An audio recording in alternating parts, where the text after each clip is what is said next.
Hi guys, welcome back to another episode of the Storytime Society. I'm your host Jamie, and I'm so happy you're here. I'm so glad you're alive.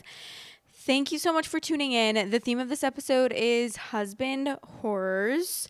If you are capable and you haven't yet, can you please give me hype points? It helps push out my videos to other people, which we love and we need. And if you haven't already, please press the subscribe button and the like button and leave a comment. But maybe either leave a comment about what you're doing or what you're drinking. Like if you're drinking, I have my electrolytes, mango electrolytes. I just ordered orange cream liquid IV electrolytes, which didn't know that existed, but orange cream is one of my favorite flavors, so I'm very excited about that. Or you can wait until a story intrigues you and you have a thought about it. But let's get into the first story. The title is My Husband's Male 32 Sabbatical Has Become Pathetic, and I, female 30, want it to end right now. We're both early 30s, married, no kids. We own a house together. Mortgage. My husband worked for the same company for almost a decade. He earned a good salary. But the last few years were rough on him, thanks to his overbearing boss. He discussed quitting ever so often, and I was open to the idea as long as he had another job lined up. Well, last year, he quit, spur of the moment, over a seemingly minor dispute at work. He would later call it the straw that broke the camel's back. No other jobs lined up, nothing. He assured me that he had savings he could live on, that he wanted to take some time to recalibrate. He also had a few business ideas he wanted to pursue before getting back into the workforce. Trying to be a supportive partner, I said, okay. Fast forward to today, he has no income and literally hasn't sent out a single job application. He hasn't even updated his resume. What has he been doing these past 8 months, you ask? Smoking weed, a bunch of scammy work-from-home BS that hasn't made him a dime, and most recently trying to become an Instagram influencer. Yes, seriously. To be fair, he has also done some handiwork around the house and fixed up some things, but for the most part, he spends his days smoking weed and dicking around on Instagram, and I'm effectively subsidizing it. We used to split bills 50-50, but now it's more like 80-20. The last time I tried to have a serious talk about his future plans, he jokingly said that I could divorce him and pay him alimony if I didn't like the current situation. Then he broke down and wept, saying that he might be depressed. I felt horrible for him and offered him my full support, but in retrospect, I'm curious if it was just a convenient excuse to pivot the conversation and get me off his back. What would you do in my shoes? I've grown resentful of him and this whole situation. I would also grow resentful of that. I can understand, letting your partner, take a little time off work and maybe it, ends badly. They're really being treated badly at their job, but, they really need to quit for, their own mental well-being. I understand, supporting them, and as long as they're, using that time off productively. Because I am not, I don't want to sound like I'm not taking care of my partner because he quit his job. But if I see that he's just smoking every day and being a bum, I understand the depression aspect of it. I mean, I can fully empathize with that because I struggled with depression and it's really hard, and especially being working from home at that time, and I was doing something that I thought I liked to do but kind of discovered I didn't really like to do, and it was so hard because I just felt like I had no purpose. So I understand, but I simply don't want to just support you smoking all day and just being lazy and not doing anything. If you truly were trying to pursue a passion or pursue something like the Instagram influencer, yeah, it sounds a little cringe, but if he really was putting a lot of work into that, I would definitely support that. because Instagram doesn't really make you money because you can't really monetize off that, but there are a lot of other things that you can try to do online, like get monetized on a lot of different platforms, that I would be like totally in support of, even if it took a little bit of time. But like, you can only really be supportive if you see someone putting an effort. And then also, like, if you are depressed, then that's another conversation. Like, you have to go to the doctor, you have to get help, you have to, and I know it's hard to do that and to make that decision. And also it can be hard to find the motivation to want to get help because you feel like nothing's going to help you and like it's never going to get better. So I can have sympathy for him if he really is depressed, but if he's just using that as like a manipulation tactic to make her like get off his back because of that, then that's really messed up. But I don't know. I would be really stressed because not having someone contributing to the household would be really hard and stressful, because that just puts extra, like, you're working so hard making money and then you're having to spend pretty much all of it because you're having to cover pretty much all the bills and everything, and that's a lot. And after 8 months, like 8 months is a long time to be doing that. I would fully be so stressed out and be like very resentful. If you want extra content weekly, head over to patreon.com/storytimesociety and become a member on there for extra content. Love you. All right, update 1, 6 days later. On the day I made my last post, my husband and I had a talk that night when I got home from work. I basically said that he needed to make a doctor's appointment for his mental health or cut out the marijuana use, or both. He repeatedly refused and actually got a bit hostile about it, which is not like him at all. Then I moved on to finances. I asked him how much of his savings he had left, and all he said was, enough.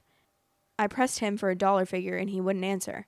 I asked if he had a balance on his credit card and he said no. When I asked to see his bank statement to confirm, he basically told me to F off. Again, hostile and out of character for him. I told him that the current arrangement wasn't working and that he'd have to start paying 50% of the bills on March 1st. At this point in the conversation, he completely shut down. He wouldn't even look at me.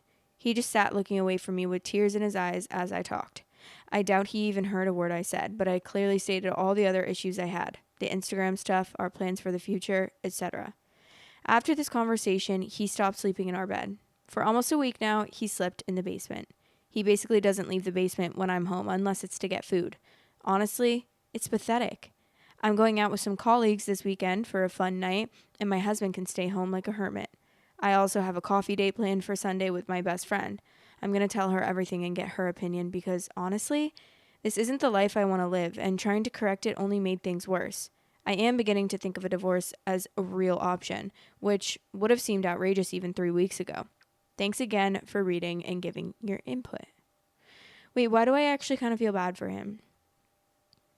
Because if I put myself in those shoes with my partner, I would be like so sad if I saw that my partner was like really upset about this and like crying about it and feeling like extremely, like, I don't know, I feel like obviously there are like these gender roles that a lot of men and women and a lot of people assume the gender roles, you know? Like, men usually feel like they need to be the providers, like they need to be the tough protectors, they need to, you know, whatever, to be like manly, which obviously I think we're progressing in that way of being like, no, it's actually okay if that is like something that both of you guys want. If the woman wants to assume the role of being the breadwinner and stuff, like that doesn't mean that you're any less of a person, of a human, of a man, like, you know. But I feel like he is feeling a lot of shame, and that's probably why it's hard for him to talk about it. But the thing about it is, it's like, you are a grown up, you are an adult, and and he does seem like really depressed. Like it's definitely giving depressed if he's just like sitting in the basement every single second of the day and like not coming out. That would be a huge concern for me. Like I would be worried that he was going to hurt himself, honestly, But the thing about it is, it's like, as hard as depression is, if you're in a relationship, you do need to have that communication, and you do need to have that like effort to better things, especially for the sake of your relationship and obviously the sake of your own health and your own mental health.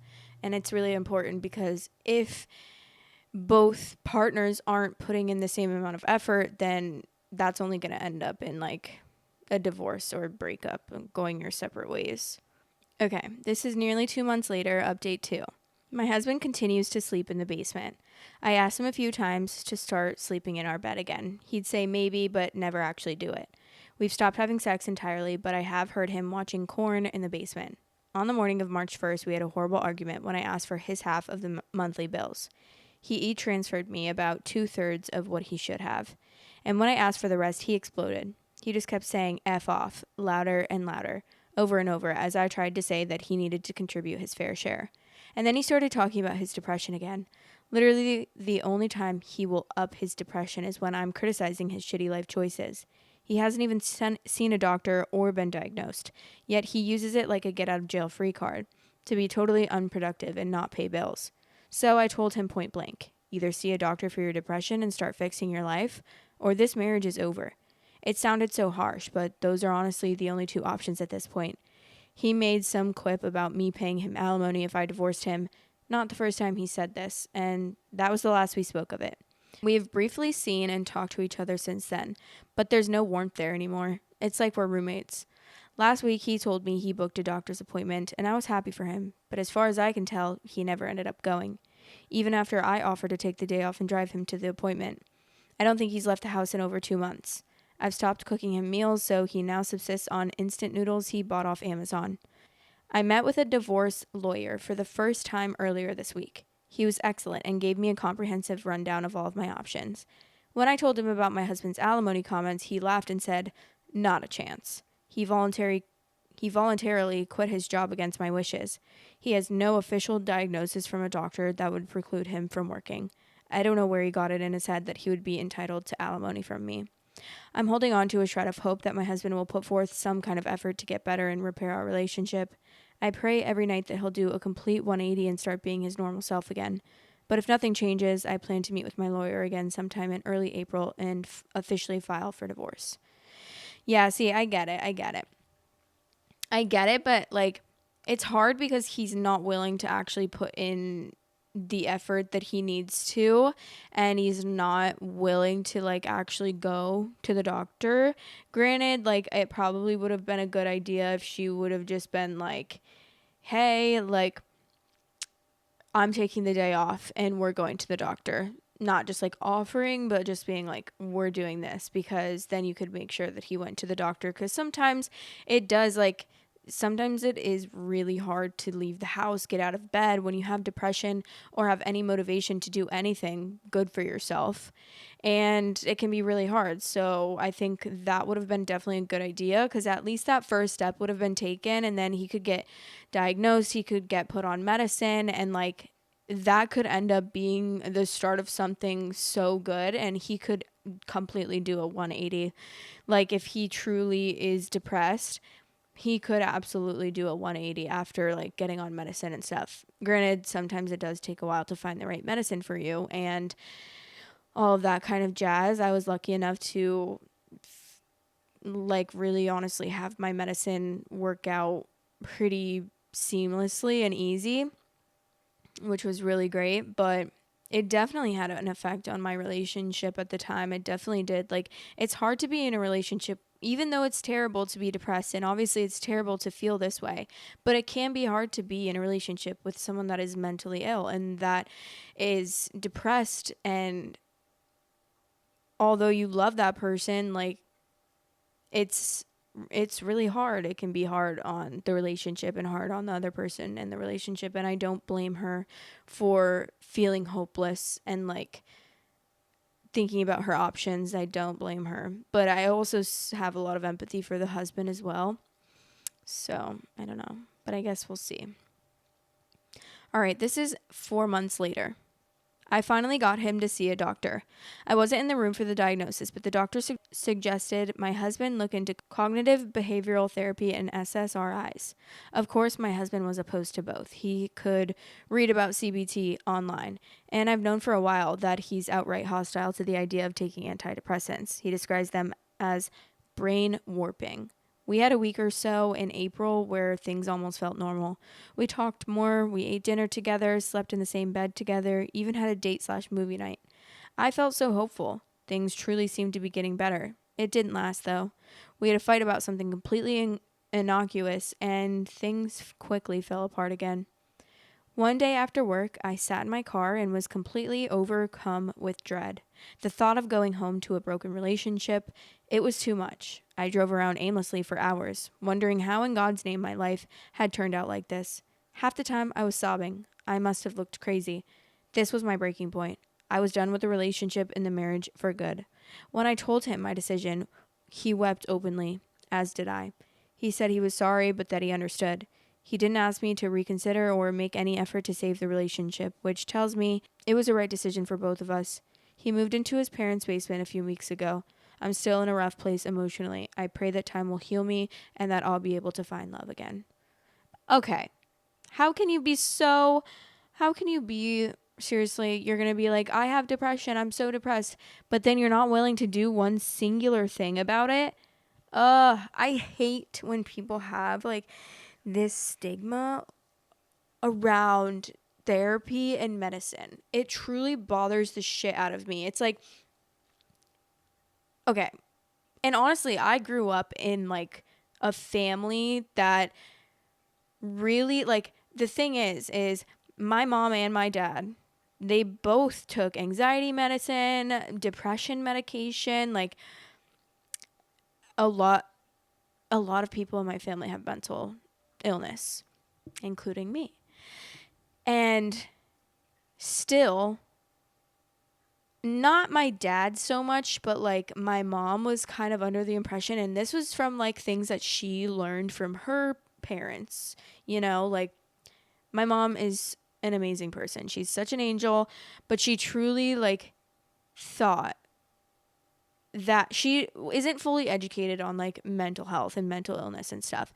And she, for a while, would be like, well, thinking that medicine, like, you could just heal yourself with like prayer or like positive thinking, or like going, like when people are like, oh, just go for a walk, you won't be depressed anymore. It's like, yeah, if only it were that simple. I would love for it to be that simple, but it's simply not that simple.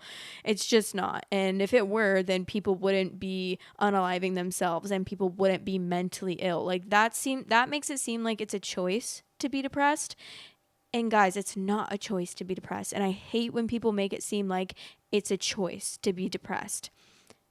Like, I cannot change that my body chemistry is made this way, that I have to take medicine in order to make myself at a baseline of like contentness and to not be depressed and want to end my life. Like, I would not choose to feel that way. And I don't think anyone would choose to feel that way.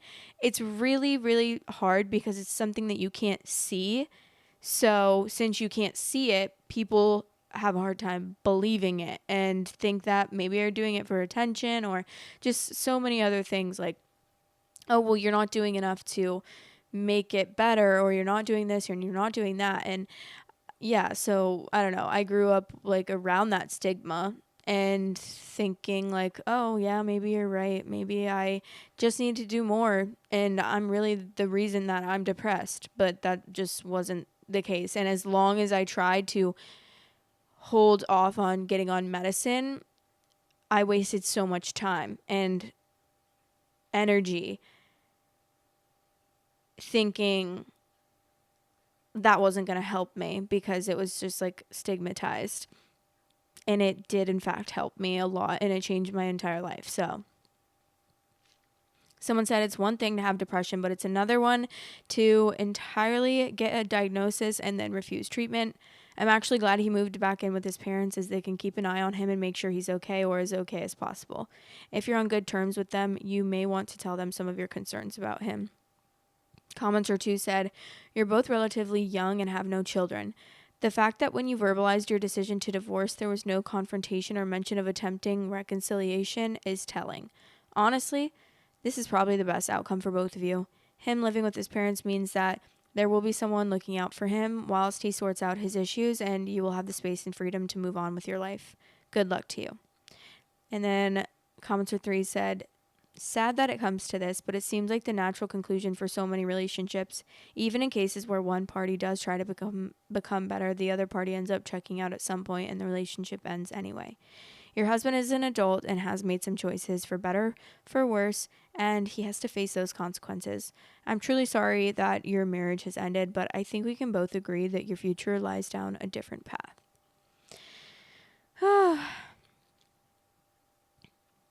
I just wish that people would just get the help that they need and like stop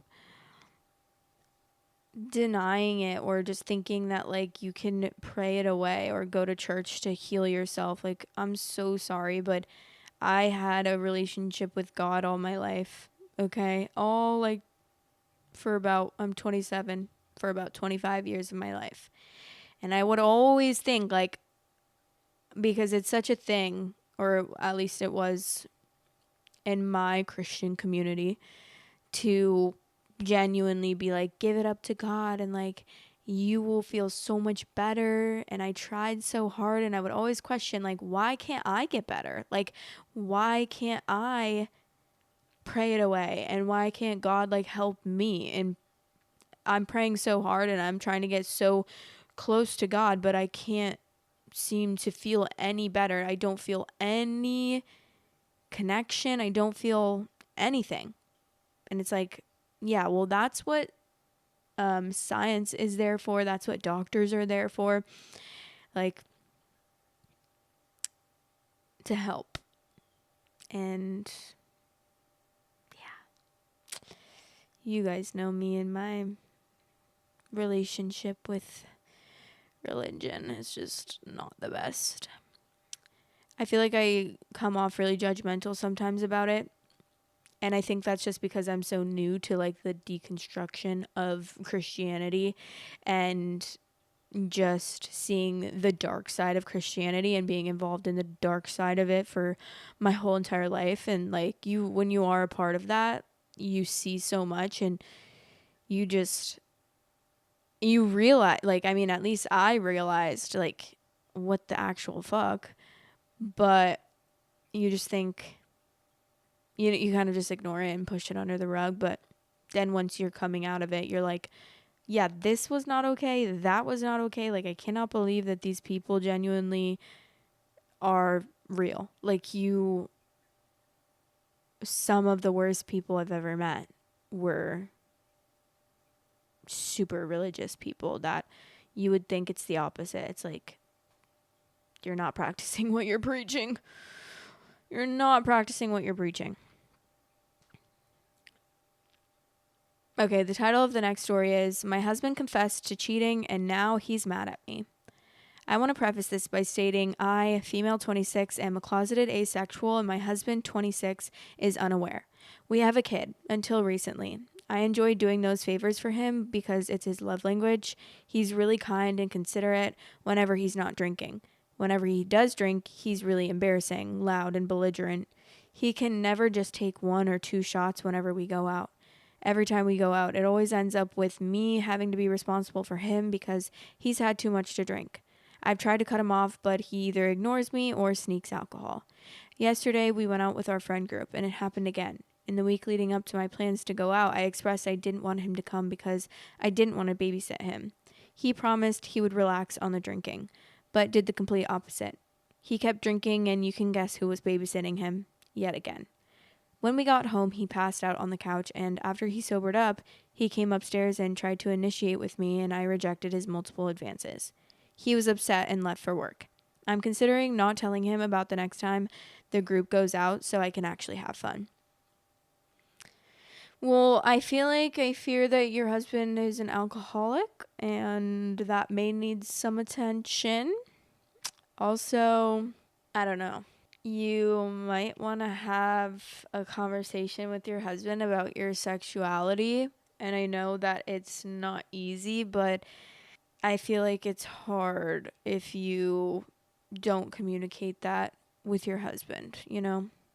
So, okay, OP said the best way to describe how I feel about sex to me is like oatmeal cookies. I do enjoy eating them, but I don't crave them. I can live without them. It's not on my shopping list unless I'm asked to bring them. If I found out my husband is an oatmeal cookie enthusiast, I'll put them on my shopping list because I know he likes them.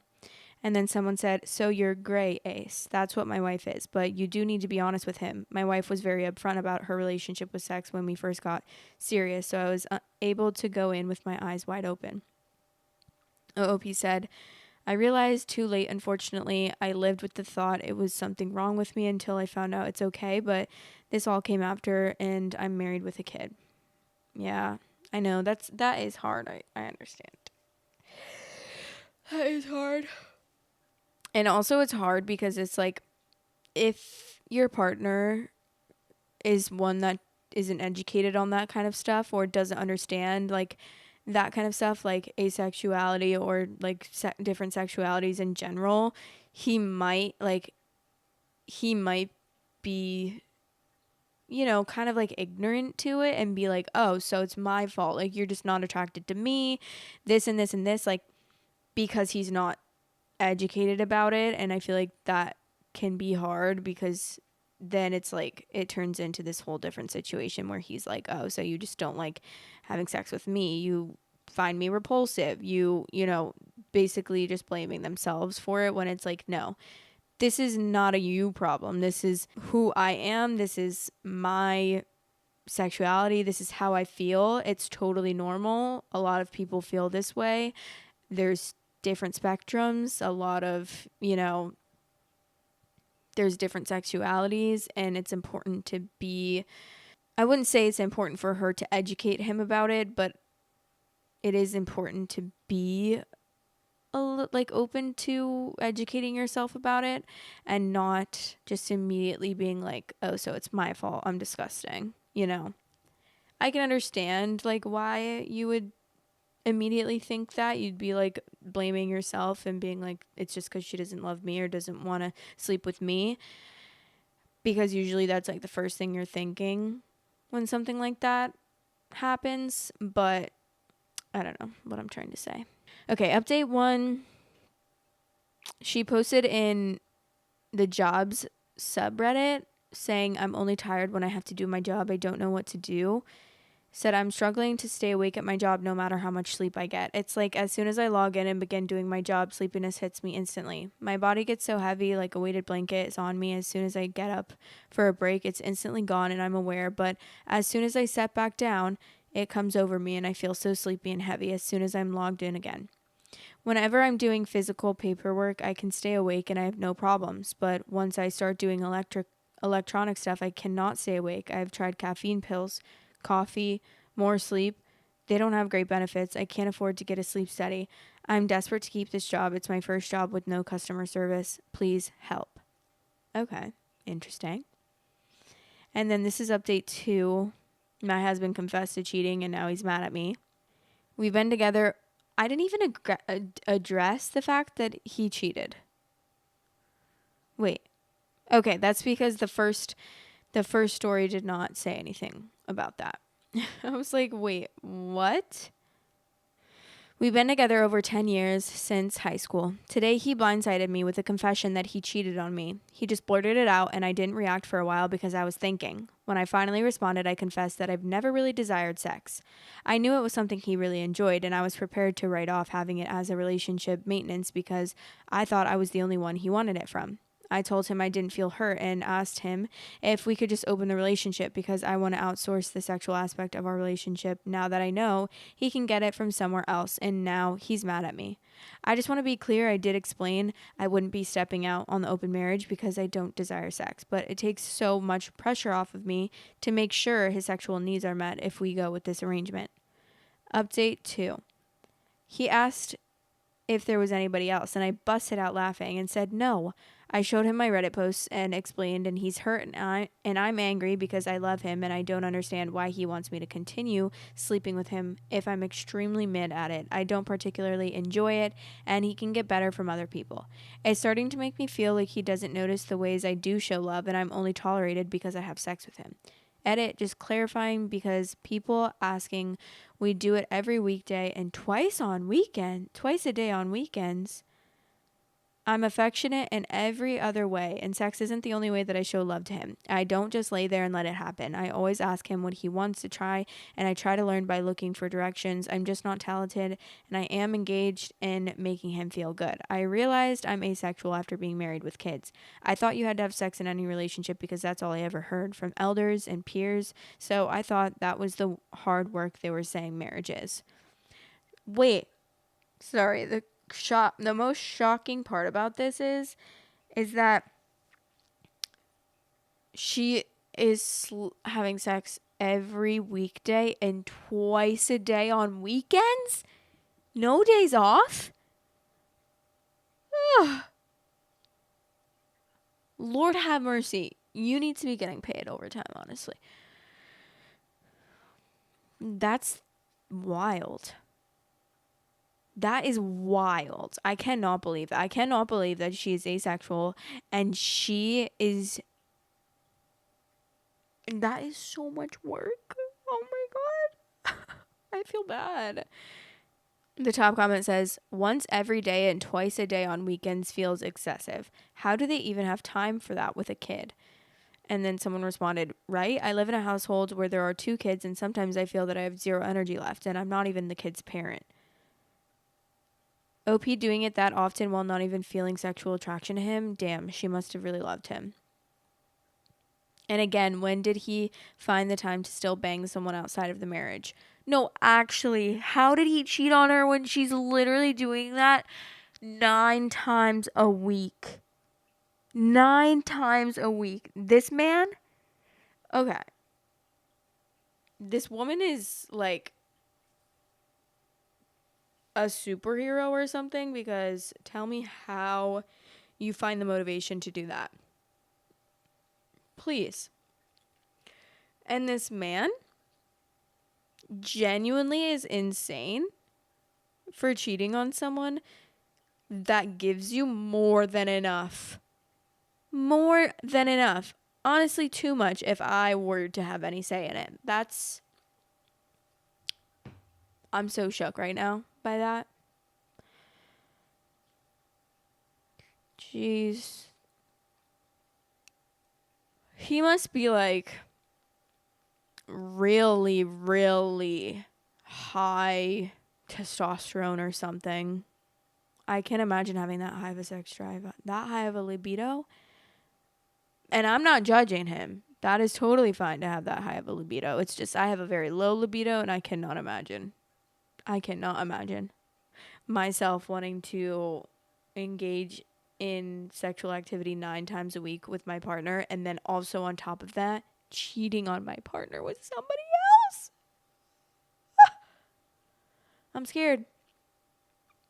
But that's the end. There's no more updates for this story, and that's all I really have to say about it. I'm just in shock, at a loss for words, speechless, truly. So let me know what you thought about that story and the story before that in the comments. I love to hear your thoughts and comments and questions and concerns. And I love you guys. And I'll talk to you in the next episode. Bye. Storytime Society is now available on all listening platforms. If you are on any of those listening platforms, I would really appreciate it if you rated me 5 stars. Thanks for all the support. Love you guys. Thanks for watching. Please like, comment, and subscribe.